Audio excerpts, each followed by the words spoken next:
ഏറ്റവും വലിയ ഒരു സമ്പത്തല്ലേ ഓത്ത്. അതുകൊണ്ട് ഖുർആൻ ഓത്ത് നന്നാക്കണം.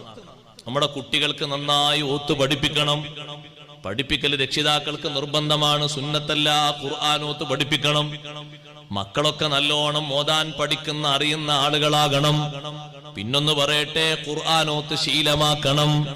ഖൽബിന്റെ കേട് മാറിക്കിട്ടാൻ, കുശുമ്പും കുറുമ്പും മാറിക്കിട്ടാൻ, ഈമാന് വർദ്ധിക്കാൻ, മുഅ്മിന് ബഹുമാനം കൂടാൻ ഖുർആൻ ഓതണം. ഖുർആൻ ഓതുന്ന മുഅ്മിനും ഓതാത്ത മുഅ്മിനും ഒരേപോലെയല്ല.